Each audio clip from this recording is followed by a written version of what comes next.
Hello and welcome back to my channel guys. तो मैं वापस ही हाजिर हूँ एक बहुत ही बेहतरीन सी मूवी के एक्सप्लेनेशन के साथ जिसका नाम है अ क्वाइट प्लेस। और ये मूवी एक साइंस फिक्शन हॉरर वाली मूवी है जिसकी डायरेक्टर का नाम जॉन कैरासनिकी है और इस मूवी को IMDb पर 7.5 की रेटिंग मिली है। और इस मूवी में हम देखने वाले हैं कि बहुत ही खतरनाक क्रिएचर्स ने शहर पर हमला कर दिया होता है और शहर में अब कुछ ही लोग जिंदा बचे होते हैं। तो क्या वो लोग वाकई क्रिएचर से बच के सरवाइव कर पाएंगे? तो चलिए बिना वक्त को जाया किए इस मूवी के एक्सप्लेनेशन को शुरू करते हैं। तो दोस्तों, मूवी की शुरुआत कुछ इस तरह से होती है जहां हमें 89 दिन के बाद का सीन दिखाया जाता है और हमें पता चलता है कि शहर में खतरनाक क्रिएचर्स ने हमला कर दिया होता है और बहुत सारे लोगों को मार दिया होता है। अब आगे हमें कहानी में पता चलता है कि उन क्रिएचर्स को एक्चुअली दिखता नहीं होता है, लेकिन हाँ, वो जरा सी आवाज को कहीं ना कहीं पहचान लेते हैं क्योंकि वो हाइपर सेंसिटिव होते हैं और इस कारण वो उस इंसान तक पहुंच जाते हैं और उसे खत्म कर देते हैं। इसके बाद हमें एक सुनसान मार्केट दिखाई जाती है जहाँ पर सारा सामान बिखरा हुआ होता है और वहाँ पर कोई भी इंसान नहीं होता है। और उसके बाद हम एक दुकान में एक बियो नाम के एक बच्चे को भागते हुए देखते हैं जिसकी फैमिली यहाँ खाना और दवाई लेने आए हुए थे और वो बच्चा चारों तरफ भाग रहा होता है और उसकी बहन रीगन उसको ढूंढ रही होती है और क्योंकि वो बहरी थी वो कुछ भी सुन नहीं सकती थी, इसीलिए वो और भी ज्यादा परेशान हो रही थी। उसके बाद हम रीगन की मॉम एवलिन को देखते हैं जो कि अपने बेटे मार्कस के लिए दवाई ले रही होती है और वो दवाई बहुत ही ज्यादा सावधानी से उठाती है ताकि वहाँ पर कोई आवाज ना हो जाए और उसके बाद वो मार्कस को दवाई खिलाती है। वहीं दूसरी तरफ बियो अपने खेलने के लिए एक स्पेसशिप टॉय को उठा रहा होता है लेकिन उसका हाथ वहाँ तक नहीं पहुँच पा रहा होता है और वो स्पेसशिप टॉय कहीं ना कहीं गिरने वाला होता है। तभी रीगन भाग कर आती है और उसे कैच कर लेती है और वो जो वहाँ पर गिरने से आवाज होने वाली होती है उसको भी रोक लेती है क्योंकि अगर आवाज होती तो वहीं पर क्रिएचर्स आ जाते और उन सबको मार देते। और उसके बाद अभी उनके फादर आ जाते हैं यानी कि ली और वो अपने बेटे बियो को इशारे से उसकी मॉम को बुलाने के लिए कहते हैं। तभी एवलिन मार्कस को लेकर वहाँ आ जाती है और इशारों में वो लोग बातें कर रहे होते हैं। तभी वो बोलते हैं कि कुछ देर में अंधेरा होने वाला है और हमें यहाँ से चलना चाहिए। फिर हम देखते हैं कि बियो ने वो बैटरी वाला टॉय कहीं ना कहीं पकड़ा होता है और ली उस टॉय को उससे ले लेता है और उसमें से बैटरी निकाल देता है ताकि उस टॉय में से किसी भी तरह की कोई आवाज ना हो सके।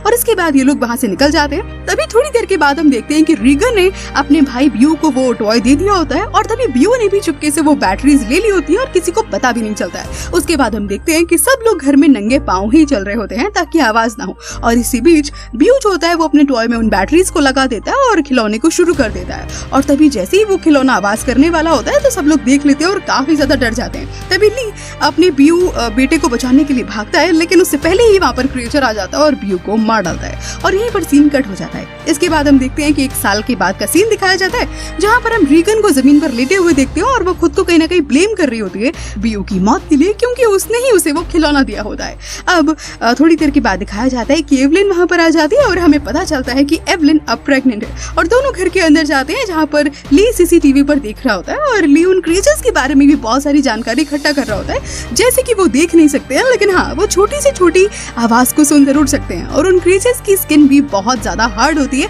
बिल्कुल आर्मर की तरह, इसलिए उन्हें मारना भी वाकई बहुत मुश्किल होता है। लेकिन तभी जो ली होता है वो रेडियो से बाहर की दुनिया में कांटेक्ट करने की कोशिश करता है ताकि वो अपनी फैमिली को यहाँ से सेफली बाहर निकाल सके, लेकिन हर बार की तरह वो इस बार भी किसी से भी कांटेक्ट नहीं कर पाता। और उसके बाद हम मार्कस को बाहर अपनी गाड़ी के पास खेलता हुआ देखते हैं जो ली को देखने के बाद उसके पास आ जाता है और ली उसको उसकी मॉम के पास भेज देता है। और उसके बाद हम एवलिन को बेसमेंट में देखते हैं जो कि अपने न्यू बॉर्न बेबी के आने की तैयारी कर रही होती है और उसके लिए एवलिन ने एक ऑक्सीजन मास्क और बॉक्स तैयार किया होता है। अब इन सब चीजों के बारे में हमें आगे वीडियो में पता चलेगा कि उन लोगों ने ऐसा क्यों किया था। अब दरअसल क्योंकि वहाँ क्रिएचर्स रह रहे होते हैं इसलिए ली और उनकी फैमिली ने अपने घर को इस तरह से डिजाइन किया था कि वहाँ से कोई भी आवाज बाहर ना निकल सके। जैसे कि चलने वाले रास्तों पर उन्होंने बालू डाल रखी थी और कोई आवाज ना हो इसीलिए वो लोग इशारों में बात किया करते थे। तभी मार्कस और रीगन एक गेम खेलते हैं और पास में एक लालटेन जल रहा होता है और मार्कस के हाथ लगने के कारण लालटेन टूट जाता है और वहाँ पर आग लग जाती है, लेकिन जल्दी से ही ली भाग कर आता है और उस आग को बुझा देता है और सभी को शांत और खामोश रहने के लिए बोलता है। और तभी वो अपने बच्चों को ये भी समझाता है कि उन्हें कागज या किसी सॉफ्ट चीज से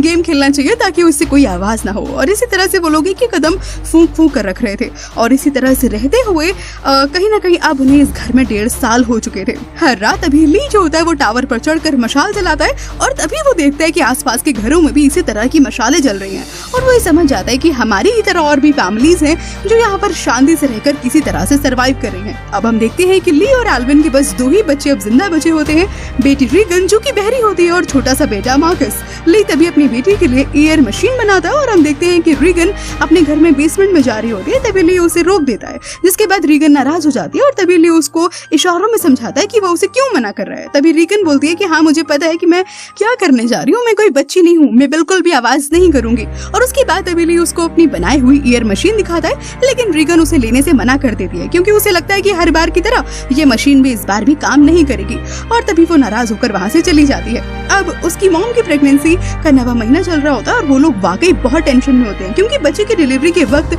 आवाज होना बिल्कुल जायज है और जो छोटा सा बच्चा होगा जाहिर सी बात है कि वो भी आवाज करेगा ही। इसके बाद अभी एक दिन ली अपने बेटे मार्कस को नदी किनारे मछली पकड़ने के लिए चलने को बोलता है तो वो मना कर देता है क्योंकि उसका बेटा वाकई क्रिएचर से बहुत ज्यादा डरा हुआ था, जिस पर उसकी माँ उसे इशारों में समझाती है कि ली तुम्हें कुछ नहीं होने देंगे और वो तुम्हारे जो पापा हैं वो तुम्हें स्किल सिखाना चाहते हैं क्योंकि इस डेंजरस सिचुएशन में तुम्हें वाकई सर्वाइव करना आना ही चाहिए, ये चीज तुम्हारे लिए बहुत ज्यादा जरूरी है। और इस तरह से समझा कर एल्विन अपने बेटे मार्कस को ली के साथ जाने के लिए मना लेती है और अब ली और मार्कस जाने ही वाले होते हैं कि तभी वहाँ पर रीगन आ जाती है और बोलती है कि मैं भी साथ चलूंगी। तो ली उसे अपने साथ ले जाने से मना कर देती है और बोलते हैं कि देखो तुम्हें अपनी मॉम के पास रहना चाहिए, उन्हें तुम्हारी मदद की जरूरत पड़ सकती है। और ये बात सुनकर रीगन वापस से नाराज हो जाती है और वहाँ से गुस्सा होकर चली जाती है। इसके बाद ली अपने बेटे मार्कस को लेकर वहाँ से निकल जाता है और जब रीगन अंदर आती है तो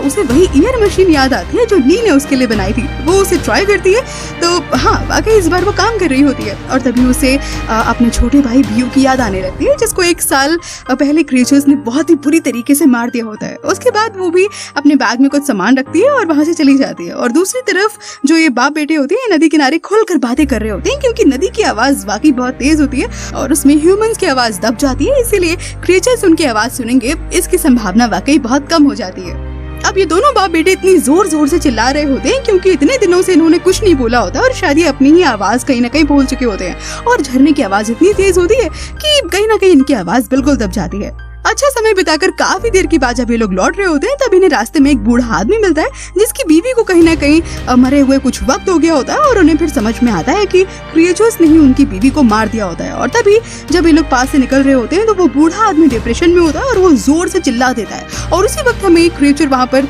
दौड़ता हुआ दिखाई देता है और वो आकर के बस उस बूढ़े आदमी को तुरंत मार देता है और ली तभी अपने बेटे को लेके वहाँ से भागता है। और लेकिन दूसरी तरफ जो एल्विन होती है उसकी डिलीवरी का टाइम पूरा हो चुका होता है और वो भागकर बेसमेंट में जाने की कोशिश कर रही होती है, लेकिन तभी सीढ़ी पर से निकली एक कील उसके पाँव में लग जाती है जिस कारण वो सीढ़ियों से फिसल कर नीचे गिर जाती है और उसके गिरने के कारण बहुत जोर से आवाज होती है जिससे कि क्रिएचर्स उसकी तरफ भागने लगते हैं और एल्विन समझ चुकी होती है कि उससे गलती हो गई है। तभी वो जल्दी से एक बटन दबाती है जिससे कि घर की सारी रेड लाइट्स ऑन हो जाती है और जब ली दूर से अपने घर की रेड लाइट्स को जलता हुआ देखता है तो समझ जाता है कि पक्का कुछ तो गड़बड़ है और वो अपने बेटे को जल्दी से फार्म में लगे हुए पटाखों को फोड़ने के लिए बोलता है ताकि जो क्रिएचर्स हैं ये पटाखों की आवाज सुनकर डिस्ट्रैक्ट हो जाए और वहाँ से चले जाएं। और ऐसा होता भी है। थोड़ी देर के बाद अभी हम देखते हैं कि ली की वाइफ खुद ही अपने बच्चे की डिलीवरी करने की कोशिश कर रही होती है, लेकिन तभी थोड़ी सी आवाज होती है और क्रिएचर्स वापस से उसकी वाइफ के पास आ जाते हैं और वो जैसे ही बहुत करीब आ रहे होते हैं तभी वापस से पटाखों की आवाज कर दी जाती है और वो वहाँ से दूर चले जाते हैं। तभी हम देखते हैं कि ली भाग कर आता है और अपनी वाइफ को लेकर के ग्राउंड में आ जाता है और तभी वो आवाज रोकने के लिए गड्ढे का इस्तेमाल करता है और वो न्यू बॉर्न बेबी को ऑक्सीजन मास्क लगा करके एक डब्बे में बंद करके